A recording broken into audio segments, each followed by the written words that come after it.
All right, welcome back to the channel. Errol Spence Jr. makes an official response to Derrick James in a motion called a subject to motion to transfer and consolidate Spence's special exceptions and original answer.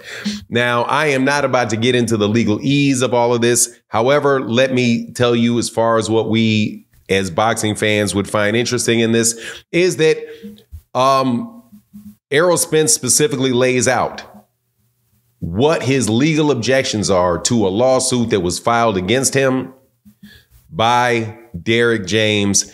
And let me tell you, for me, it is very, very interesting. And it doesn't look good for Derrick James. But let's talk about specifically what Errol Spence Jr. is saying and why he thinks that this thing needs to be balled up and thrown in a trash can. And I got to tell you right now, I suspect that he's going to be able to win this. And on top of it, it's going to cost. He's putting Derrick James in a position where it's going to cost Derrick James a good amount of money to even argue about this. Let's talk about that in this video.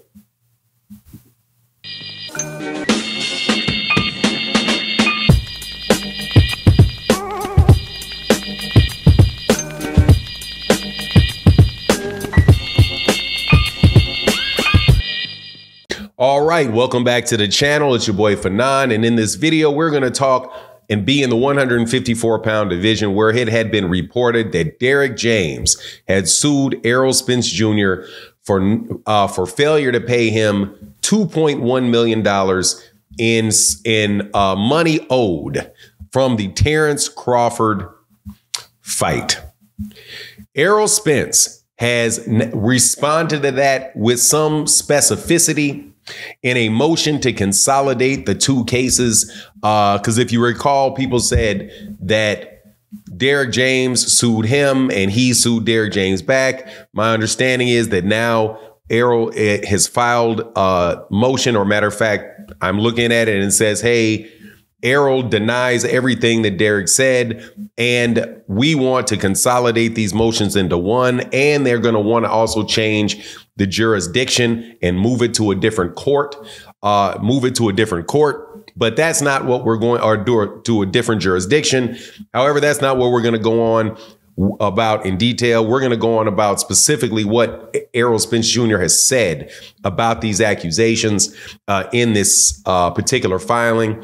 But before I do that, let me welcome you back to the channel. If you're new to the channel, please accept my invitation to hit the subscribe button, hit the bell icon so that you know that you can receive the notifications of when we do more videos. Also, thank you so much to everybody that supports the channel in the super thanks and by coming to the videos and hitting the like button. Thank you guys so much. It really does make a huge difference. We're going to go over this in some detail, but not extensive detail, because I just kind of want to give you the point. But what I'm going to do is I'm going to start this by telling you what I'm going to tell you. Then I'm going to tell you. Then I'm going to tell you what I told you. Based off this, Errol Spence Jr. is saying, I didn't promise Derrick James no $2.1 million. Also, I did not. He has done a bunch of things. Derrick James has done a bunch of things to prevent him from claiming that he can even collect it. And there's specific, like 27 different theories or different bases that he used to do this. And to me, they're interrelated, but they sound a little bit convincing to me, quite honestly. And just the simple fact that Derrick James is going to have to go through this whole argument on each one of these counts means that Derrick James may turn around and spend the $350,000 that he was paid to train Errol Spence. He may wind up paying that in legal fees. So if I was him, I might squash that and see if I can settle something out of court, but let's go through it. That's just my opinion. That's not legal advice. That's just my opinion. And I could be completely wrong, but I doubt very much that I am. So what exactly has Errol said about this? He has said that number one, he denies every and all singular and alleged, he generally denies each and every and all and singular of all allegations and causes of action set forth by Derrick James. And he denies the allegation on compromising James's suit on a sworn account as follows. He says, first of all, the account is not just and true, and the amount sought by James, presumably $2.1 million is unclear, is not just and due. He denies that the text message constitutes an account at all, let alone a qualified account. And the text message excerpt does not constitute a written agreement as alleged by James, which means he's basically saying that, nah, we had a text where we had a conversation back and forth, but I didn't agree to do that. He denies that he agreed to pay the 2.1 for training services in connection with the Crawford fight. And he says that he doesn't owe James any unpaid compensation with respect to the Crawford fight or otherwise. Moreover, the price charged in the alleged account is not in accordance to the terms of the oral agreement between Spence and James. Contrary to the alleged sworn account, Spence performed under the parties' original agreement by compensating James for 10% of the money that Spence received under the promoter contest contract.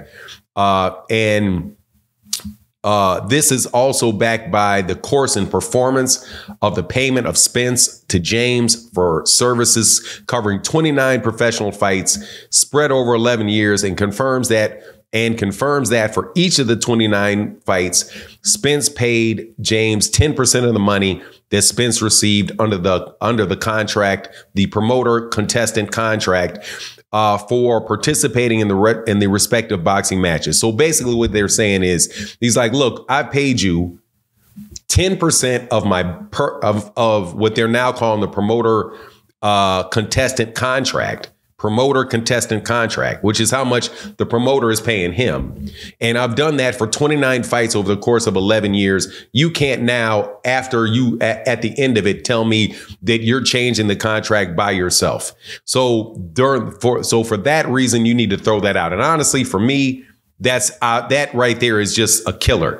But he runs through a bunch of other things as well, which is very interesting, man. Because people if you really want to understand this stuff, I mean, definitely read it and then just look up the basic definitions of it. It'll get you a general idea of what's going on. He also puts forth what's called some affirmative defenses. And he says that James' alleged claims and or alleged damages are barred and reduced in whole and or in part by statute of frauds, which means that statute of frauds means that this has to be written down. That this type of contract cannot be oral. It has to be written. Now, why would that be?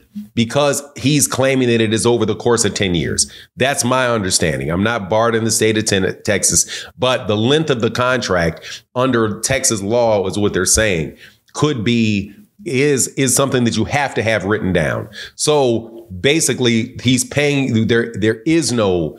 The contract's not enforceable itself because of statute of frauds, despite the fact that Errol already paid underneath it.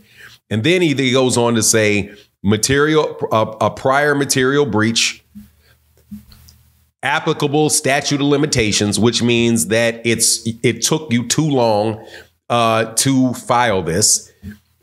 Latches, which is I do believe latches is related to the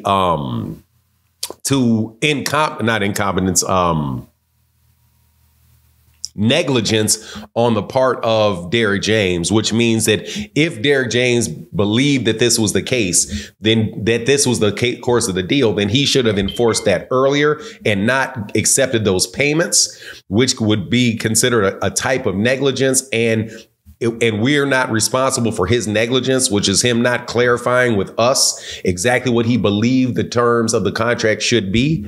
That's my understanding of what he's saying. Waiver. he performed under the contract. So even if that was a original term to the contract, the fact that you paid me, I paid you under that means you waive these terms. Ratification, consent or authorization. That's obvious. Economic loss rule, which means that basically you're not going to find me to have breached a contract because of your economic loss. Just because you wound up not making as much money or getting a benefit of the bargain that you thought that you should get doesn't change the original terms of the contract.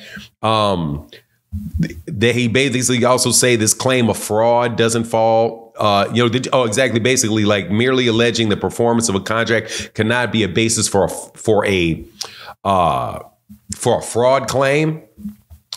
And it goes on and on and on. James unclean hands, his inability, his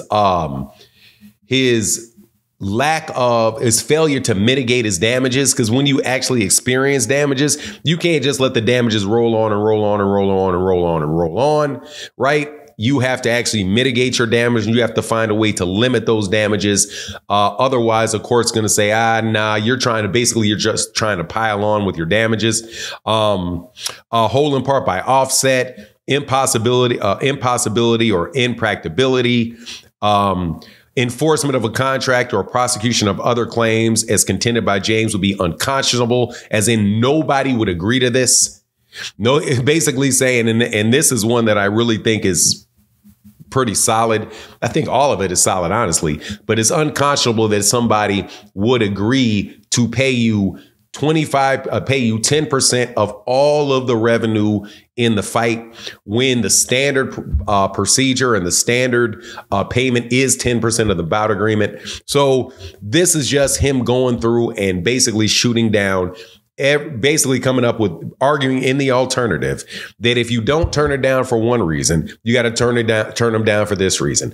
And they go down through 25 different defenses and 25 different reasons why the $2.5 million should either be thrown out or significantly reduced, which to me basically tells me that it's going to cost Derrick James a lot of money and a lot of time in court to go through every one of these particular defenses. It's going to take a long time.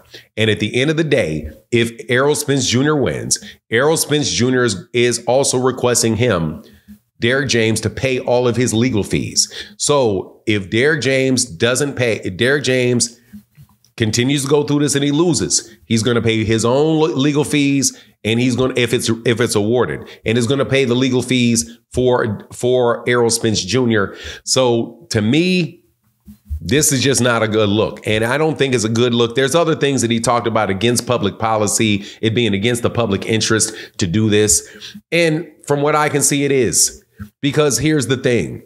Derrick James and Errol Spence Jr. had a very good working relationship from the beginning of their career and from the amateurs. Errol Spence Jr. paid him the same way for 29 fights and 10 years. To say right at the end that I never intended for you to pay me this way for 29 fights and 10 years because, I realize I am worth more. That is not going to cut mustard. That doesn't cut mustard in my eye. If he realized this because he had trained other world champions, Jermell Charlo, he knew other trainers in the sport. Derrick is not somebody who doesn't know other trainers in the sport. If he had a sense that that's how he should be paid, he had to speak up about that earlier on, and then not continued to train Errol. It's just a bad look all the way around, and it kind of just makes it seem like Derrick is trying to put his thumb on Errol a little bit in this, but it may wind up costing Derrick James all the money that he made by training Errol for the fight with Terrence Crawford. There are some things in there that I saw that as regards to like the particular text message where Derrick and Errol spoke about spoke about the $2.1 million. I think some of that argument to me didn't quite make sense from Errol Spence Jr.'s point of view. I mean, from Derrick's point of view, like, I would say, nah, I mean, it seemed like you kind of hinted that you wanted to pay the 2.1 million. But what Errol is saying is, no, I had a conversation with that, but that does not mean that I have to pay you. I actually have to pay you this because there was no extra consideration given, which means you're saying you want more money for something for services that you didn't specify. Right. You didn't list in your affidavit, but you want me to give you extra money. What extra services are you giving me in exchange for this extra money that you say that I negotiated? It's just all around really, really funny situation, man. But again, like I said, you can always go out there and read it for yourself. Very interesting, very good lesson in some things that you should think about when you're entering into an agreement with somebody. But all in all, messy situation. That's my take on the situation. Please let me know what you think in the comment section. And with that, I'm out. Deuces.